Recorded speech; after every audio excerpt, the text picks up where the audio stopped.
I go. Hi everyone. Sorry I'm a little late today. Raspberry tea from Discount Foods. So I've decided to speak about praying mantis. I've been inspired by her since my visit with one last year. So we usually hear mantis in our dreams or experience one when our lives are full of chaos and activity that drowns out our helpful inner dialogue, right? So mantis helps us quiet this noise so we can come back to our own truth and give our lives direction once again. I found this to be a little true with me. Everything was pretty chaotic, and that's when mantis visited me. So praying mantis can be a very formidable adversary as well. All my life until most recently, mantis has challenged me. Hi WJ and Lori. Hey Krista. What the heck? See, that's the drawback of using your phone, people. Other people don't stop. So I was saying, so I didn't see it like that though. Good evening. You know, when you're a kid and a particular arachnid challenges you pretty much all your life, you don't really see it as a challenge, right? So from childhood until young adulthood, when something's trying to attack you, like I said, you don't often see it that way, right? So I remember simply just walking by one on occasion, even in my teens, not just as like a kid running around, and they just strike out at me. I'm just like, whoa, come on. So I remember living out in the country when I was really young too. I don't know, 7, something like that. It was huge property. We had like a little apple orchard and a little mini vineyard and some other stuff growing around, and had a bit of property, and our neighbors had even more property to run around, right, Tina? So, and it must have been nesting there because it just busted out of those trees at me. I didn't even know. I was totally unsuspecting. Just busted out at me and just took off after me. Chased me about, I'd say at least 1/4 of an acre. No joke. So I kind of saw mantis as a formidable adversary back then. In fact, it was a little bit of trauma. I'd look for him every time I went outside. You quit worrying about the bees and started worrying about mantis. So I didn't see any of that calmness or stillness of mantis until last year, after years of not seeing a mantis. I mean, like close to 2 decades, I did not see one at all. I came across one who was most interested in me, though, at the Flint Veg Fest. That was great. I don't know if anyone remembers seeing some pictures I took and a couple of short videos I took of the experience.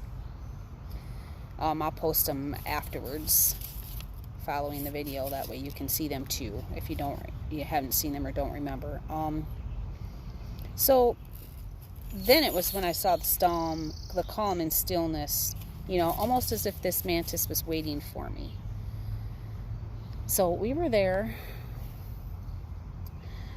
and we're outside before we go in. I think it was just before it started officially or whatever, and we're just hanging out, and I kind of seen it.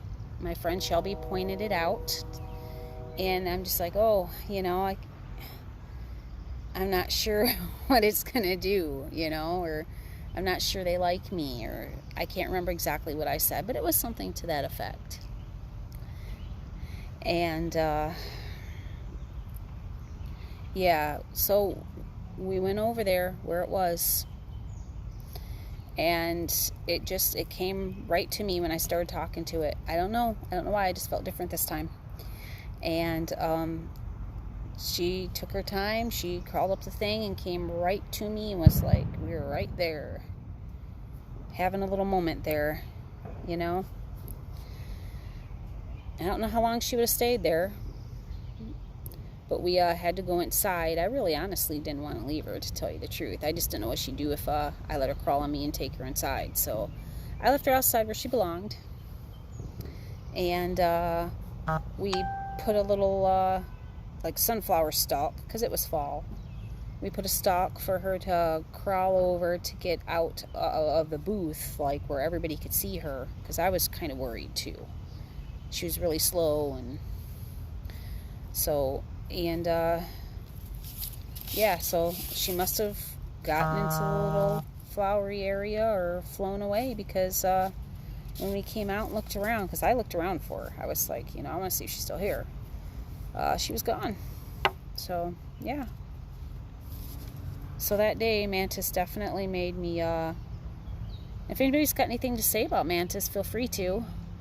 You guys on YouTube side know I'm talking to the people on Facebook Live side by now. Or, you know, comment below.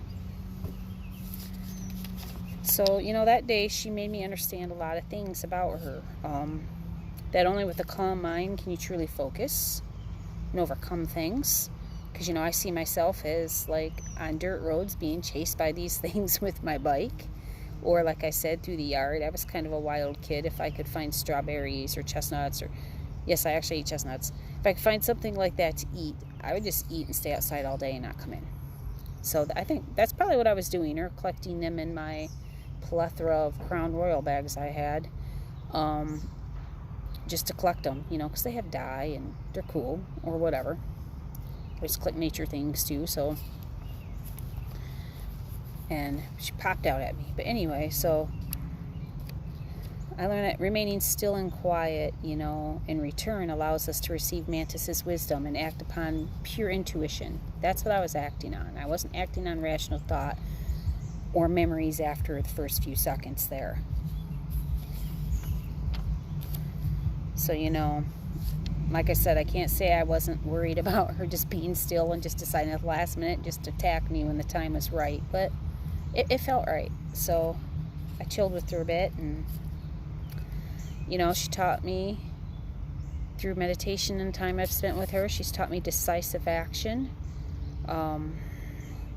brought about by careful planning. Which is something I need right now.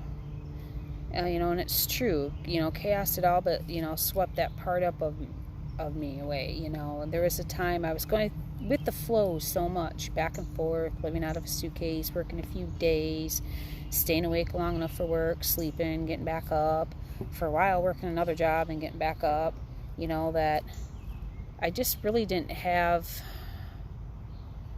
I was really short on rational thought then too. You know,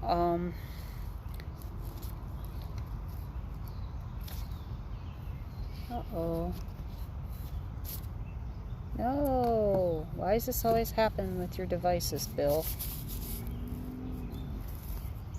So, you know, like I said, I was going with the flow so much that I was actually short on rational thought. So I wasn't balanced, and that's one of the lessons that Mantis teaches us, is balance.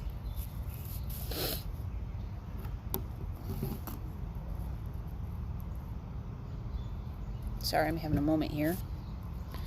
So by enacting stillness of the body, I learned, we can go in our mind and connect with ourselves and bring out our true power. You know, bring stability into our lives. Finish this and try again.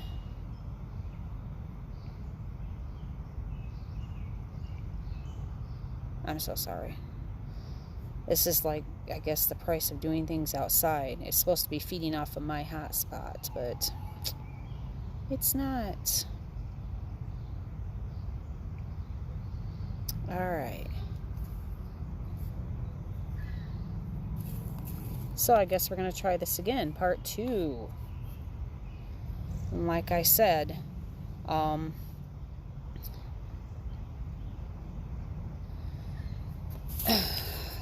learned that, you know, in all this chaos that I had did not have me balanced. I was short on rational thought at that time. definitely not balanced. And, you know, Mantis brought balance, or the message of balance, back to my life. So by enacting stillness of the body, we can go within our mind and connect with ourselves and bring out our true power, bringing stability into our lives. I am sorry I'm repeating myself, YouTube people. I am sorry. So it's known for its pre-strike pose, right? Which is a symbol of balance and patience. And some, specifically China, say meditation. So I found a lot of kinship with Mantis, and in the short time I've spent with her,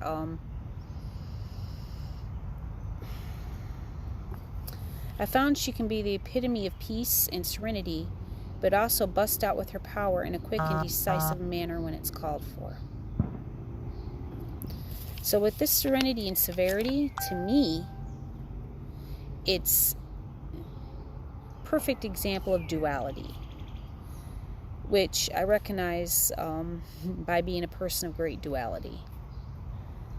Krista or Aminette would say it's just being the Gemini in me, and I guess that's possible. So Mantis also brings clairvoyance and mindfulness with her.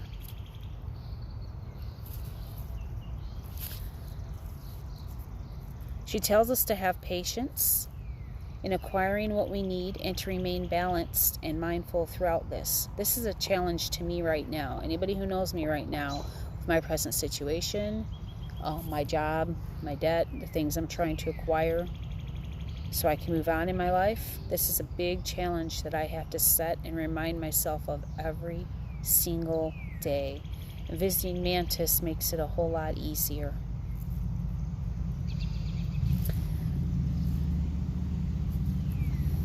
So even with the whole biting of the head off of her mate thing, it's actually the eliminating of a threat in a decisive and very final manner. Because, and maybe you don't know this, but Mantis doesn't just bite the head off of her mate every time she mates, or just because. It's if he is presenting a threat, or she feels a threat is presented to her. That's when she does this. Maybe to her or her offspring. Or, you know, she's extremely hangry, which I can get down with. I understand. Nobody wants to be around me after a few minutes of being very hungry. They don't like me. So, I also see Mantis, lastly, as a direct lesson to us. She reminds us, and this is very important, she reminds us that we're all capable of bringing peace to others, but we also have the capability of also bringing pain to those we encounter and those close to us.